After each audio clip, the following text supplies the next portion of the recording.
Hey beautiful people, and welcome to MD Diaries. If you're new here, my name is Leana, but I go by Lee.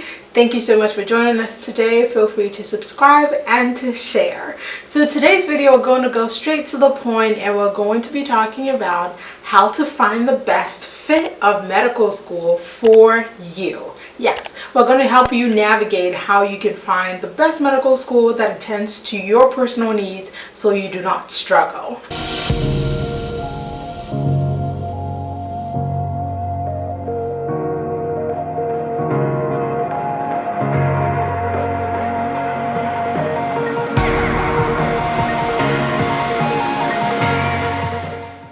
I'm going to start this video and say that I want people to acknowledge that medical school or going through medical school is not an easy journey.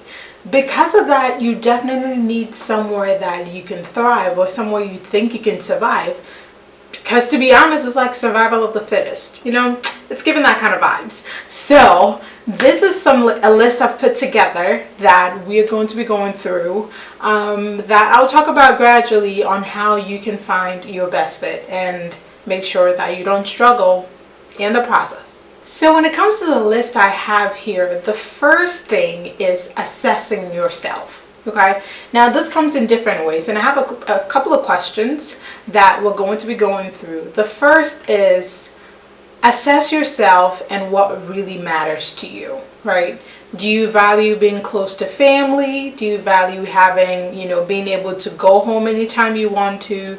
Do you value having a new experience? Or do you value just going to a new city and doing different things, or not having your parents breathing over your neck? It all depends on what has meaning to you or what you value. Okay, so you need to assess yourself and be like, oh, do I want to go somewhere new? Do I want the support of my family? Where I can just go home anytime I want to? That's something that you need to consider when you're choosing medical school, because trust me, medical school takes a little bit of a toll on your mental health. So you do need to have some sort of support group around you. It can be that, hey, you want to try new experiences and you're going to get a couple of friends who are going to help you, great. Or if you're someone who needs your family and you need to actually see them and talk to them in person, this is something that means much to you. So you might want to choose to stay in your home state. All depends on you. The second thing is asking yourself what you're interested in. Now, for some people going into medicine, they don't know what they're interested in, and that is 1000% a-okay. Okay, you don't need to know what you're interested in specifically before going into med school. So in that case, you pretty much can attend any med school you want to. But for people who want specific, let's say, subspecialties, you need to make sure that you're going into a school that actually has a strong or upper hand in that specialty, right? If you're interested in vascular surgery, you want to go to a school or a medical school that has, quite a good number of people graduating into vascular surgery.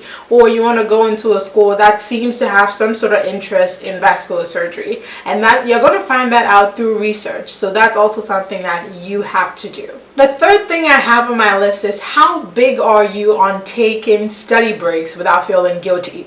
Okay, now med school, again, makes you feel like you have a lot of things to do in very little amount of time, and you still have to take breaks anyways, right?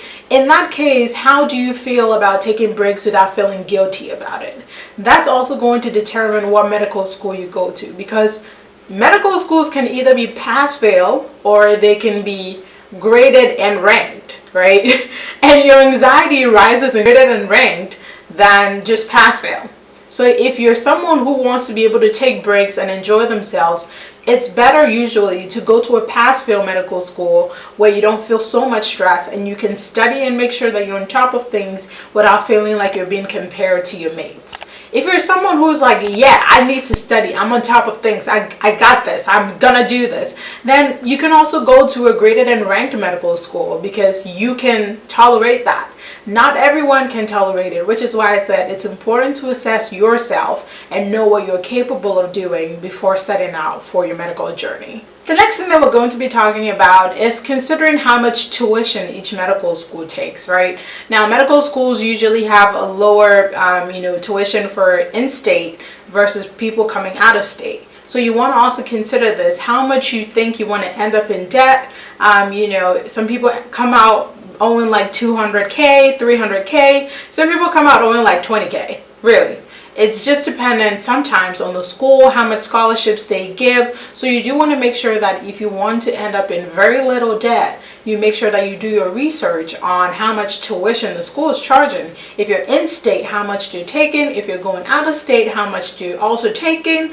And if they do their due diligence of giving students some scholarships, right? Some schools give like the dean scholarships, outside scholarships, different things that can help you in paying for your school. And you want to make sure that you're up to date on these things so you don't go in blindsided. The next thing we're going to be talking about is keeping your MCAT in mind, right? It's going to come up later, but usually in my personal opinion, I think it's good when students consider their medical schools before taking their MCAT. And that's because when you consider your medical school, you actually know the range of MCATs that they want, MCAT score that they want. So you can tailor your studying to reaching that goal so you can increase your chances of getting into your school. But if it happens that you didn't look at your schools before taking your MCAT, doesn't matter anyways, you still be able to get in depending on your stats and how good your total application is. The next thing you want to consider is the teaching style that you're comfortable with and how much support means to you. Now, not just support of your family members, but support of the faculty of the institution you're in. Currently, my institution values a lot of mental health support, right? We have a lot of people here on campus who can help students talk through things and make sure that you're doing okay. Some institutions don't have that. So if it's something that's important to you, that you have someone to talk to freely and be able to voice yourself without being judged and without other people knowing, it's important that you also look into the schools you want and make sure that they do offer these mental health services and actual support before you sign up that you want to go there. So that is it basically for the number of questions I have in assessing yourself. I know there could have been a lot more than that, but I believe that these are the very important ones in helping you to be able to select the schools you want to go to.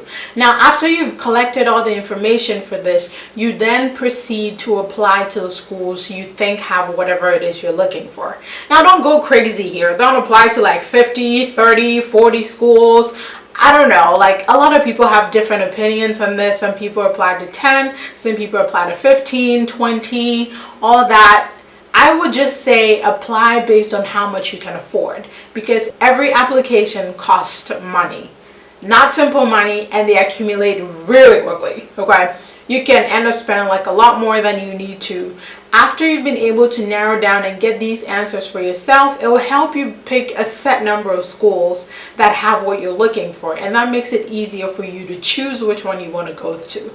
So imagine after everything is done, application is sent, everything, blah, blah, blah, had interviews, all that, and then it comes that, oh, you just had one school that selected you.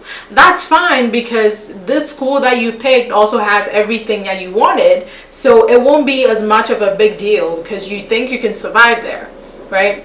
On the other hand, if it happens that multiple schools chose you, then this time it becomes a matter of which one do I like more, right? Because all these schools that you apply to fulfill your requirements or what you're looking for. So I feel like this is going to be an efficient way to help students in being able to pick out their best medical schools and enjoy the journey. Because trust me, it's not something you want to do in an environment you don't feel comfortable or you don't like. So peace out. See you guys next week.